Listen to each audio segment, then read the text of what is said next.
हरे कृष्ण सांग माने सकाळु सकाळु शीत दिन रे घर भितर खाइबा तो संभव होनी सेथिपे आमे दी जण सांग मिसे छात उपर को पळे जाइतिलु गरम गरम चकुली पिठा सहित तरकारी को खाया पई सेही समय रे आसी पहुंच जाइतिले मो बो आ मौसी सरप्राइज देके तापरे घर सारा मोर खिनबी नै कि बहुत सारा जिंस पत्र पड़िथिला जोटा कि मु पैकिंग करिवारे लागिथिली किंतु सेही समय रे मते गोटे जगार डाकेरा आस्तिला सेथिपई आमे समस्ते मिसे बाहर पड़थिलु बस स्टैंड को आउ बस स्टैंड रे पहुंच सारा पर मते जति खुशी भी लगुଥାଏ सेति दुख भी लगुଥାଏ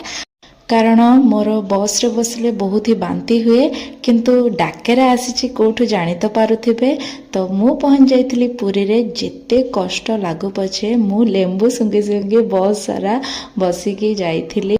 कष्ट न कले जगह को केमिति बा दर्शन करि परिबी तो मु आसी पहुंच जाइथिली मोर जणे आईका घरे सेठी पहुंच सारिबा परे आमे समस्त बसी पड़थिलु खाइबा पई जोठी आसी पहुंच जाइतला हमर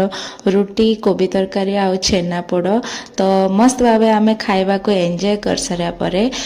पूरा लंब हे पड़ जाइथिलु समस्ते रेस्ट नेवा पई कारण राति टाइम रे आमे आ बाहर पारलुनी जगह को दर्शन करिया पई तो